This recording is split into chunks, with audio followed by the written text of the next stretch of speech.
under control. So the second step now, I'm in this hitting position, and I go ahead and strike a blow right here with my outside ear going right across his belt buckle. Again, we come back to the landmark, the belt buckle. That's the height of your block. Alright? So I'm in this position now, and if he has decided that he wanted to penetrate or he's a penetrating player, then I will finish the block by driving him inside. Alright? Swinging my tail. Once I get a good bite on him, I'll show you how we finish this. So we step, strike a blow, I drive the thing, and as I swing my tail, I'll finish it. After I've moved him, if I get a good bite in there and I've sunk in, when I move him a couple steps, I'll swing my tail just like how many of you guys play basketball. Just like you're boxing out for a rebound. Right? You want to move him first. Right? It's not one of these things where, you know, if you get into him and you got a good piece of him, you don't just come in here, strike a blow, and start to box right away. Because we want to run through here. Alright? So you get into it, strike a blow, boom, 2, 3 steps, and then just come off of it and feel pressure. Just like you would move on a vertical, just like you would in basketball. Alright? So back you guys understand? Is that this is not totally different from what I've just taught you. Alright, what we just did before is an on block. Alright?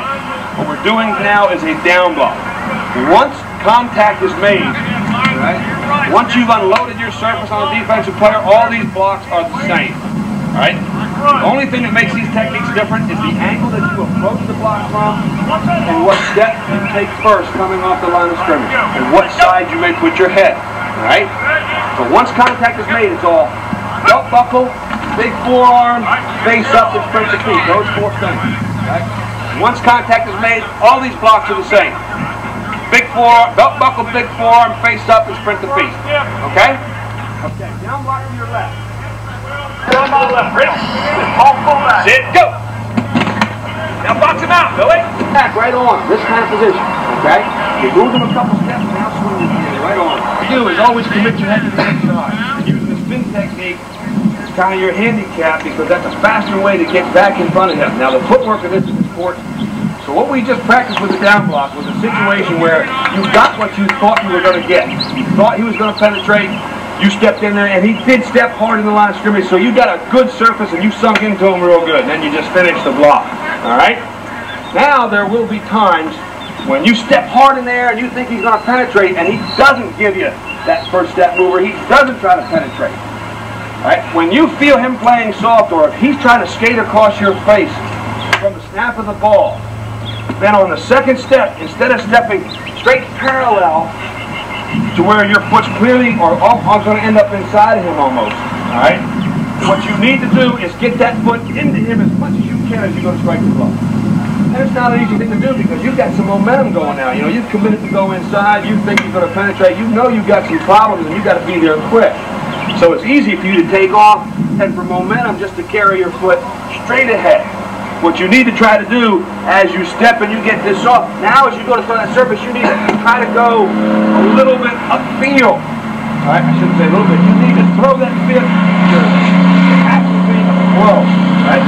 You need to throw your body or your surface and your second step into him as much as possible.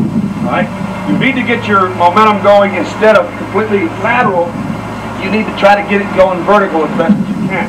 Alright, so if you're here, he steps in, boom, alright? Try to get in here, you won't get as big a fight as you do when he comes to meet you, alright? But then from there, you try to drive this thing, and if you play this off and you missed him or you're on him, now you go ahead and box out faster, alright? So that you can spin faster, then you can try to creep or laterally shuffle your hips to get in this way, alright? So that once the dummy's out of there, just so you understand. So now you get him boxed out.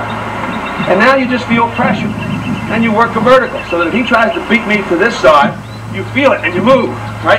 And if he comes underneath you, you can work back now. If he goes faster than you can shuffle, then you can just go ahead and spin back just to try to keep working a vertical on him, and you just use your hands in his chest when you spin back into him. But if you can keep him on a vertical, we're going to have a hole in here, all right? It's when he can push past you or get past you to make the play. So the next thing that you want to work on, take a dummy up, Raul, is we don't have to do this by the steps, but basically I just want you to try to redirect your second step, right? So again, normal down, boom, you're here, going parallel line of scrimmage. you're going to step, get your momentum going, and you're going to try to throw your body on a vertical as best you can, and then drop into your box out technique. All right? Hustle. Do the same thing or do similar things in terms of trying to get outside leverage, all right, on a defensive player that is either on us or slightly outside of us. Okay, the first thing that I want to put in is called a fire. All right?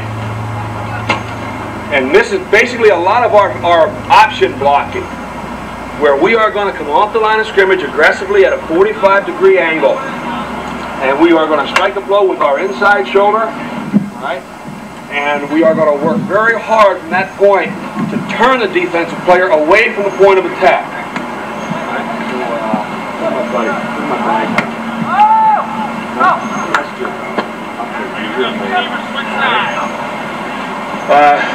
If I'm firing, fire to the right. I know who I'm blocking. When I get on the line of scrimmage, I fire if the man is in the outside gap, outside shoulder, on my nose, or on a piece. If he's on me, I will fire on him. If he's to my inside gap, or he's to the gap away from the point of attack, then it belongs to the next guy to the inside, because I'm going towards the point of attack or on with this particular technique. Okay? So if I fire to the right, we're going to offset a half a man on the dummies. So my right shoulder's in the middle of the dummy. Where, again, arm's length away. My first step is up and out at a 45. Right there, point and toe. Alright, and be ready to go at this angle. This opens my hips up so that I can step with my left foot as I strike a blow with my left forearm. Alright? And that puts me in a position now where I can strike this blow and we'll be going off at this angle. Now from there, it's a dogfight. Alright? To be honest with you, when I show you this block, I'm here, I strike a blow, my face is up and squeezing, I want to work my feet around and pin him to the inside. You would only get that in a game situation if this guy has plugs in the ground 3 feet deep. Right? He has to be a very bad football player for you to get that type of position and leverage on him. Because with option, it's a fast flow play. He sits there, he sees your head come to the outside, he's going to start to fight it right away. So what we hope for in you working your feet nice and quick and short steps and trying to maintain that turn, you will sustain the block and both of you will go off the line of scrimmage at about a 45-degree angle. And the very fact that you're staying with him and tying him up means that he can't make a tackle, right? So that we get the ball to the flank and with a fast quarterback, or we pitch the ball to the option tailback, right? And then we just let that guy run by the man you're tying up. So with the fire, you're coming off, it's a step, and strike a blow, quick your feet, and then you're going to spin just like that. All right? And we'll do it both ways. Now let me put in the reach while we're here, because again we're going to try to get outside position with this block, but this would be a pure area technique in our offense. It's called a reach. Now we'll offset a full man. And the difference is that I don't know who I'm blocking. With fire, when I come up there, I said, the guy's on me, just outside of me, I'm blocking that area. All right, he's in that area, I'm blocking that area. With reach, I'm going to take a flatter step. And I'm going to strike an arc with my second step, and I'm going to read the defensive reaction.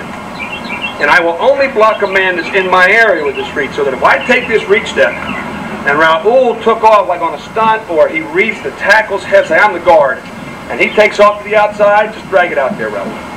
Then as I go to throw my block, he leaves my area, then I'm just going to strike an arc and square up on the line of scrimmage and stay solid for a count before I move up to the second level if I stay uncovered. All right? So that's the difference between fire and reach. Fire is an aggressive, you know what area you're blocking when you're coming off the line of scrimmage. Reach is a more patient technique, and it is a zone concept so that you will pick people up as they come into your area. So Andy, jump there as a tackle. Let me fill this out for you. Andy's a tackle, and like a 131, we use a reach assignment on the front side. He's a right tackle, so his assignment is to fire. So you take a step up and out at a 45 with your right foot. All right, go ahead. Stop right there. Now, if Raul follows Andy's head to the outside, I take my reach step. So that I'm looking to move my area down instead of being on me. I'm looking one man wider. I'm looking into Andy's area with my reach initially. And if Raul follows Andy's head, go ahead.